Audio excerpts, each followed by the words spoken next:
Alberta, and today we're just showing people the impacts that all of your products can have on the environment. On our right here we have crushed plastic flakes, and this tub is just representing how many flakes go into making this helmet. And when you're done with your toys and you're looking to get new things, you can donate it to Goodwill. And if it's not working, we can then crush those flakes, and we have partners in the community who can then take those flakes, melt them down, and create new products. Whether it be coasters or tiles, anything that you can really create a mold for, they can create something new and save that plastic from ending up in our water and into the landfill where it's not going to disintegrate. And to my left, we're showcasing how much water goes into every article of clothing that you own and your electronics. From laptops, where it's washing the parts, it's cooling the systems that are putting the components together, to your jean jackets and your cotton t-shirts. My t-shirt alone takes over 3,000 liters of water. And this is just 1 liter. So imagine 1,000 of these bottles used just to make one single shirt, because you're growing the cotton, you're refining it, you're washing it and clean to make it look like your t-shirt material.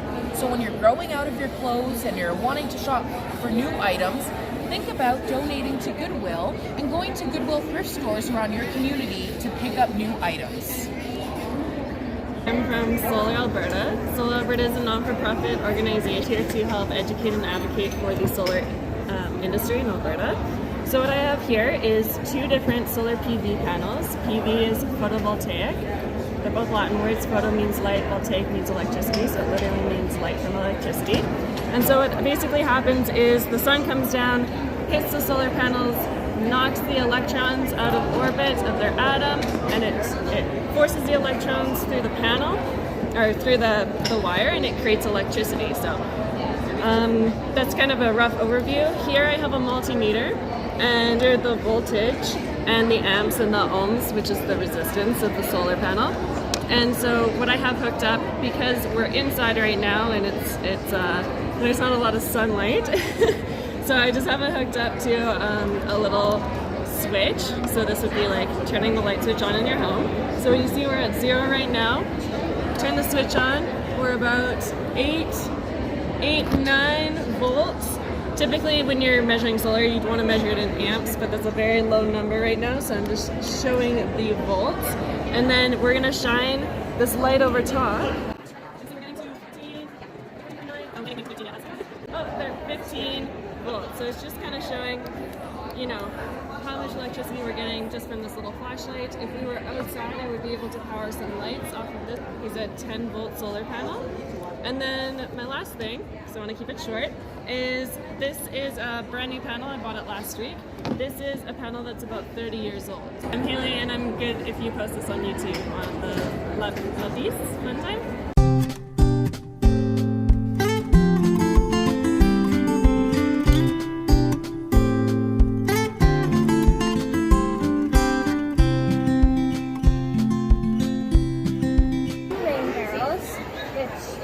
That collects water from either the filter on the top or connect to a downspout off the top of your roof. We chose to do a project on rain barrels because they're really helpful because you're saving money because you're not having to buy water from other places. You're reusing what is already given to us, and the water's a lot cleaner because it doesn't have to be transported through dirty rusted pipes, and it saves a lot because it's not having to be cleaned and transported. And it is scientifically proven that rain barrel water is better for your plants.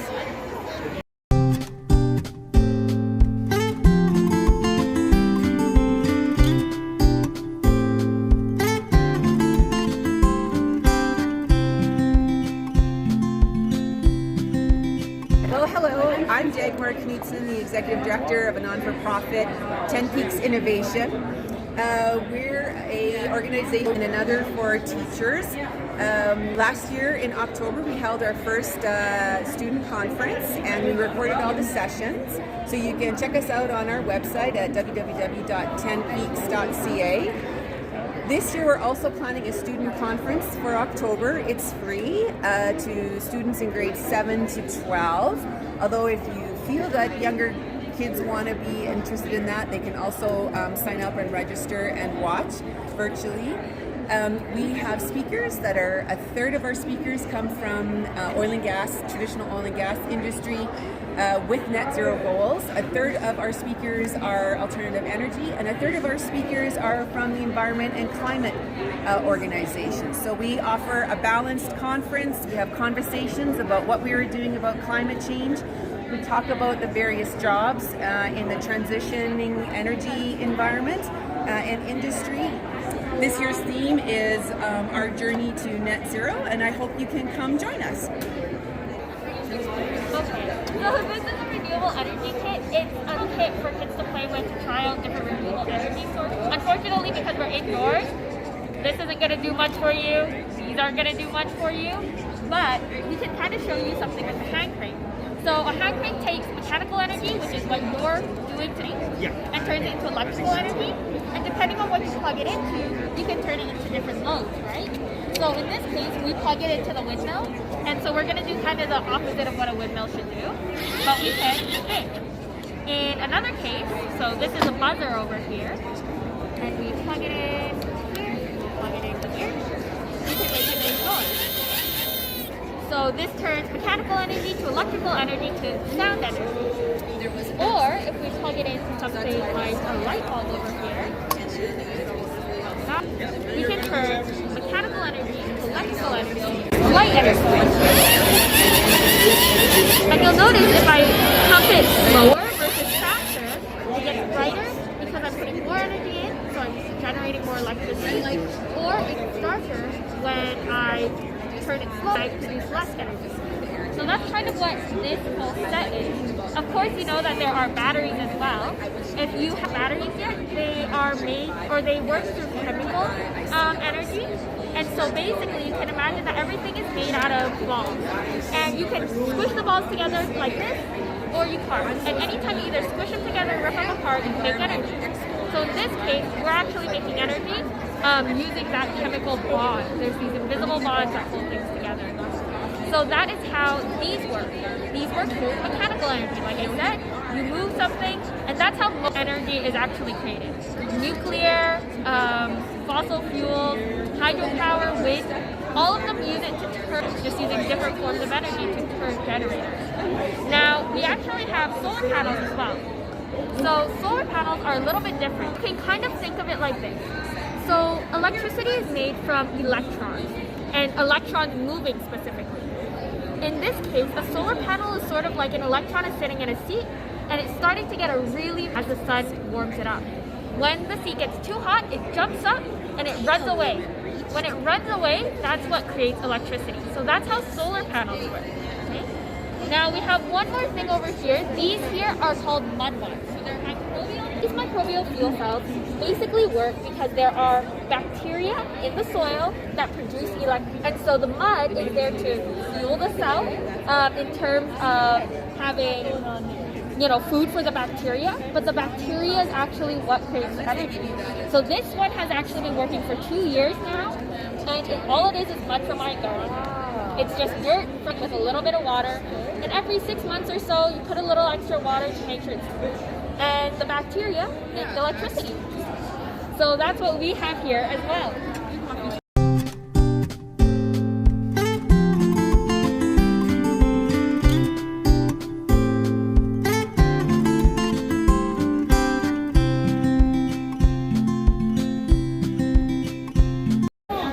We're the Alberta Institute for Wildlife Conservation, so we look after injured and orphaned wildlife. You can kind of see here, we just got our first black bear cub in last week, so we help with fish and we work to help the injured and orphaned wildlife in Alberta. There you go. Hi, so we're from Nature's Right. Nature's Right is a not-for-profit organization in Calgary, and at Nature's Right we're very passionate about taking environmental and energy education for school children. And the reason why Nature's Right is does some great work is because all our lesson plans have a lot of activities that kids can work on, and we're really passionate about giving kids an opportunity to understand environmental and energy issues around us, and we also give them very detailed action plans that they can implement in their daily lives, so they feel like they have some control over conserving the environment. And we have been doing a lot of residencies in schools and kids, all the activities. So this is one of the activities that we're doing for the kids at the Expo, where we are teaching kids about energy conversion and renewable energy, because renewable energy is going to become an important part of our future as far as energy is concerned and as far as climate change is concerned. So it is very important to educate children about renewable energy. Also inspire some of the kids to maybe potentially take up careers in renewable energy and contribute to this industry, which we are pretty sure has a very bright future. Thank you for stopping by.